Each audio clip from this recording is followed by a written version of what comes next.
Hare Krishna everyone, splash of colourful লাইফে তোমাদের প্রত্যেককে ওয়েলকাম। তোমরা তো জানো যে এবারে আমি নার্সারি যাইনি শীতের ফুল গাছ কিনতে। তোমরা হয়তো ভাবছো যে আমি যেহেতু ফুল গাছ পছন্দ করি তাই নার্সারি যাওয়াটা আমার কর্তব্য ছিল। হ্যাঁ, অবশ্যই আমার কর্তব্য ছিল, কিন্তু যেহেতু শীত একদম পড়েই গেছিলো তাই আমার কাছে নার্সারি যাওয়ার আর সময় ছিল না। তাই পাশে হাট থেকে আমি কিছু ফুল গাছ নিয়ে এসে সেগুলোকে লাগিয়েছি, তোমাদের সেগুলোকে দেখিয়েছিলাম।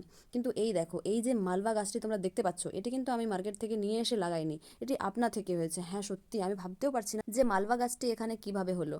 আমি আগেই দেখেছি এই গাছটিকে, ছোট্ট যখন ছিল তখনই দেখেছি, কিন্তু আমি বুঝতে পারিনি যে গাছটি কি গাছ হচ্ছে। আমি একে হতে দিয়েছি, আমি বললাম হয়ে যাক হয়ে যাক, দেখা যাবে বড় হলে। আমার একটু একটু সন্দেহ তো হচ্ছিল যে এটা কোনো একটা তো ফুলের গাছ আই থিঙ্ক। তারপরে বড় হয়ে যাওয়ার পরে এখন আমার কাছে পুরোপুরি পরিষ্কার যেটা সেই মালবা গাছ যে আমাকে এত সুন্দর একটি উপহার দিয়েছে। তোমরা আমার আগের সেই ভিডিওগুলো অবশ্যই দেখেছো, এখানে আমি তোমাদের সঙ্গে শেয়ার করেছিলাম সেই ছোট্ট মালবা গাছটিকে লাগানোর থেকে গাছটিতে যখন ফুলে পুরো ভরে গেছিলো তখন পর্যন্ত তোমাদের সঙ্গে সব কিছু শেয়ার করেছিলাম। আই থিঙ্ক তোমাদের মনে আছে, যদি মনে না থাকে তাহলে আমি তোমাদেরকে সেগুলো ডেসক্রিপশনে দিয়ে দিচ্ছি। শেষে গত বছরের ফুল ভর্তি সেই মালবা গাছটির ফটো শেয়ার করলাম। হরে কৃষ্ণ।